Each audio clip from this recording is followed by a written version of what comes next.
भगिनी मागे पुत्रदान, म्हणे यासी तू न मारी म्हणून भाष्य देई मज लागी. त्या मुलांना ह्या कृष्णाला ते लगेच त्या सात्वतीला चिंता लागली होती की ह्यांच्या हातून मृत्यू होय म्हणून. तिनं लगेच कृष्णाच्या पुढं आपला पदर पसारला आणि म्हणली, कृष्णा काही कर पण माझ्या मुलाला तू मारू नको, त्याला तू जीवदान दे. अशी त्या कृष्णाची विनंती त्या शिशुपाळाची आई करू लागलेली. श्रीकृष्ण बोले साच वचन, शतापराध क्षमा करीन. अधिक झाली या बोळवीन, मोक्ष सदना निर्धारे.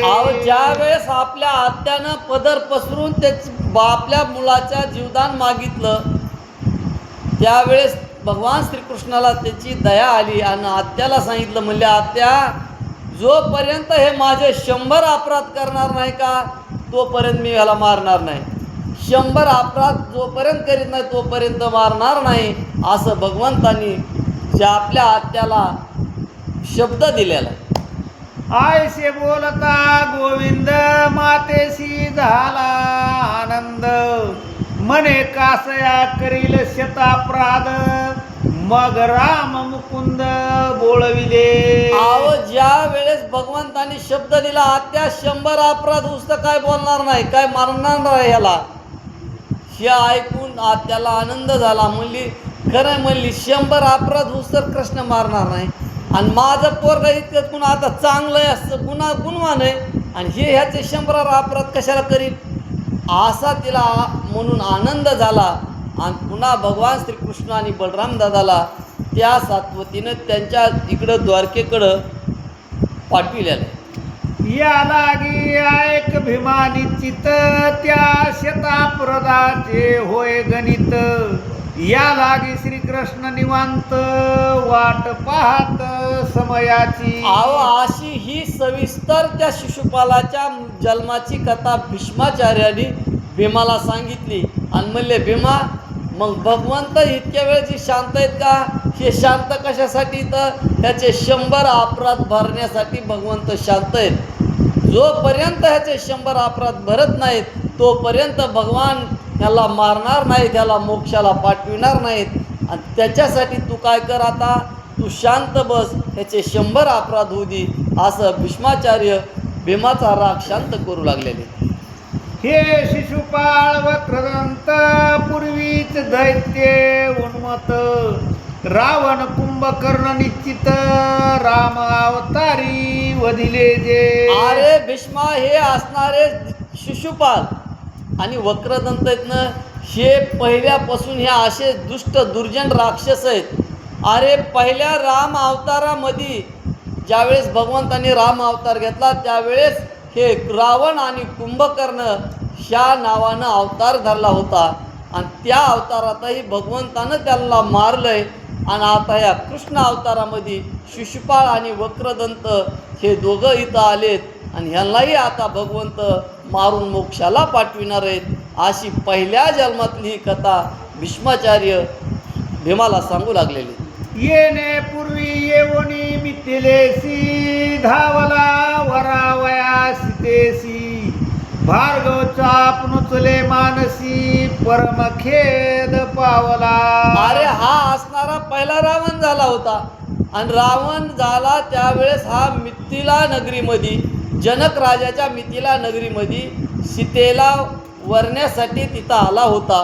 त्यावेळेसही त्यांना असाच सीतेला वरीत असताना असाच त्याचा अपमान झाला आणि त्याला भगवंत रामाकडून त्याला अपमान झाला होता, त्याला मारलं होतं.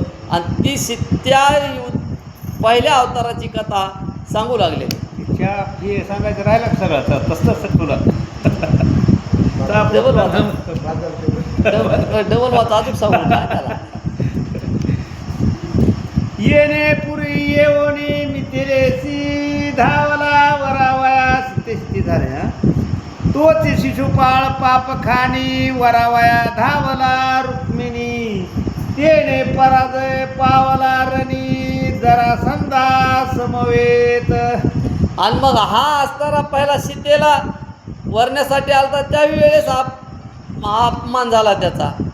आणि आताही रुक्मिणीला वरण्यासाठी हा आला होता, पण तो तिथंही अपमान झाला आणि तिथून पुन्हा अपमान झाला आणि भगवान श्रीकृष्णाने त्याला आता मारण्याची वेळ आली. असा त्यांचा इतिहास पूर्वजन्मीचा आणि चालू जन्मातला सुद्धा भविष्यकाळ आणि वर्तमान काळ भीष्माचार्य भीमाला सांगू लागले. तो द्वेष धरुणी मनात दुर्जन कृष्ण निंदा करीत, तरी शेत अपराध आले भरत, जवळ अनर्थ यास्याला. अरे भीमा हा असणारा शिशुपाल त्याचाच राग मनात धरून हा इथं येऊन भगवान श्रीकृष्णाची निंदा करू लागलेला आहे. पण भगवान श्रीकृष्ण ह्याचे 100 अपराध होण्याची वाट बघतात आणि 100 अपराध झाले की नक्की ह्याला शिक्षा केल्याशिवाय राहणार नाहीत असं भविष्य अशी तिथली त्या शिशुपालाची माहिती भीष्माचार्य भीमाला सांगू लागलेले.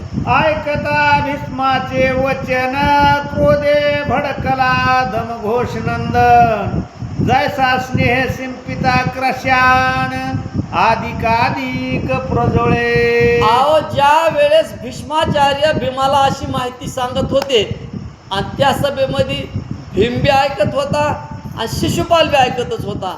मग हे शिशुपालानं भीष्माचार्याचं बोलणं ऐकलं आणि त्या भीष्माचार्यावर तो शिशुपाल धावून चाललेला आहे. कसा धावून चाललाय? मुलसा बार काय करते जाळ लागावा आणि त्या जाळ लागल्यावर एखादा गोड्या त्याला राखेलच्या डब्याचा राखेल टाकावा आणि जसं ते जाळ भडका होतोय तसा त्या शिशुपाल रागाच्या द्वेषानं राग भीष्माचार्याकडं धावू लागलेला.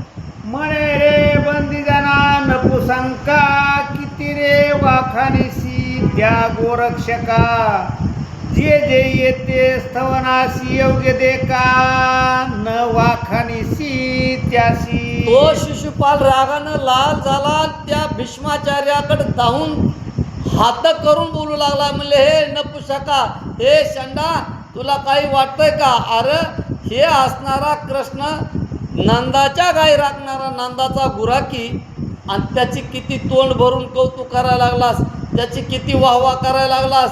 अरे या सभेमध्ये कितीतरी राजेत महाराजेत आणि मोठे मोठे योद्धेत, त्यांची वाहवा करायची सोडून तू त्या एका गायी सांभाळणाराची वाहवा करायला लागलास. असं तुला काय वाटतं का नाही? म्हणून तो शिशुपाल भीष्माचार्याची निंदा करू लागला. चोरचार कपटी केवळ बहुत माधला हा गोपाळ, गोकुळ चौढाळीले सकळ कपटी अमंगळ नष्ट हा. अरे हा असणारा कपटी जार चोर यानं बरेचसे असे चोऱ्या केलेल्या आहेत आणि असा असणारा हा निंदेला पात्र असलेला कृष्ण आणि त्याची तू वाहवा करायला लागलास. म्हणून तो भीष्माचार्यावर शिशुपाल राग बोलू लागलेला आहे.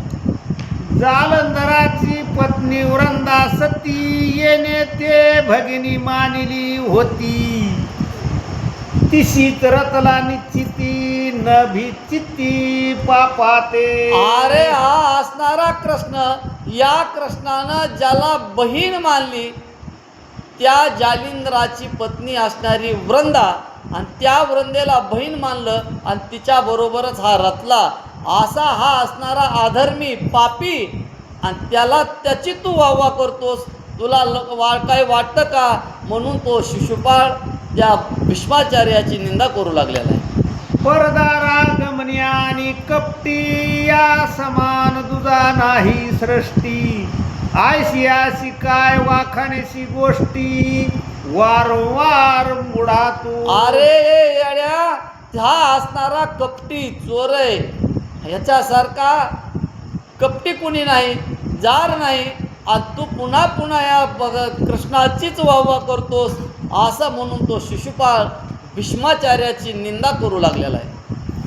मग म्हणे उठाव घे जण, आधी घेऊया भीष्माचा प्राण, तिल प्राय कुटके करून येतेची याचे टाकावे. आणि मग असा तो शिशुपाल ज्यावेळेस भीष्माचार्याला बोलत होता त्यावेळेस त्यानं जरा पाठीमागं बघितलं आणि जे त्याच्या मागले जे काय असे दुष्ट होते राजे, त्या दुष्ट राजांना त्या चैंदया जरासंधाला सर्वांना म्हणू लागलाय, माझे पाठीराखे असलेले राजा हो, तुम्ही इकडे या. हा असणारा दुष्ट चांडाळ भीष्म, ह्याच्या हातामध्ये इथं तुकडे तुकडे करून टाकू. हा भगवंताची वाहवा करतोय, कृष्णाची वाहवा करायला आहे आणि आपली निंदा करायला लागलाय. ह्याला आज मारूनच टाकू, या उठा म्हणून तो मोठमोठ्यानं गर्जना करू लागलेला आहे. याज्ञिक मिळोनी भोवते, यज्ञ पशु वदिती मुष्टी घाते, तैसे वादावे या व्रताते, येण्या माते निंदी. हे राजांनो, जसं राजसू यज्ञामध्ये सर्व जे काही यज्ञ करणारे, आहुती टाकणारे जे ब्राह्मण आहेत, हे ब्राह्मण जसे चौकून गोळा होते आणि त्या यज्ञ पशुला जसे मारते, तसं आपण आता सर्वजण मिळून या भीष्माचार्याला इथं मारून टाकू, त्याचा वध करू, असा शिशुपाल गर्जना करून बोलू लागलेला आहे. तैल तप्त कडईत तावुनी उत्तम, हा जिताची आत घालावा भीष्म, की शस्त्र तावून परम खंडेयाची करावी. अरे राजांनो, मला तर वाटायले हा असणारा दुष्ट नष्ट असलेला भीष्म, ह्या भीष्माला त्यालाच कढईमध्ये तेल तापू आणि कढईत तेल तापून ह्याला त्या तापलेल्या कढईमध्ये तेलामध्ये ह्याला टाकू, नाहीतर त्या एखाद्या मोठ्या जाळामध्ये आपले शस्त्र टाकू आणि ते लाल झाले तसेच ह्याच्या पोटात खुपसू आणि असा त्याचा वध करून हा असणारा दुष्ट इथं मारून टाकू, असा तो शिशुपाल गर्जना करून बोलू लागलेला आहे. मग बोले गंगासूत, बोलिले जो न करी सत्य, त्याचे पूर्वज समस्त महानरकी आओ, पचतील. जितका शिशुपाल गर्जना करून बोलत होता,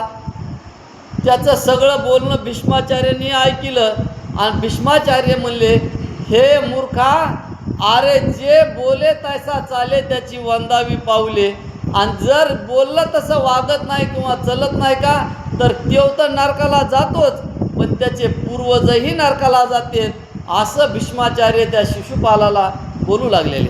तुझ्या माथ्याचा मुकुट तो म्या पदघाते केला पिष्ट, जरी बोलिले वचन स्पष्ट, खरी करुणी दाविसना.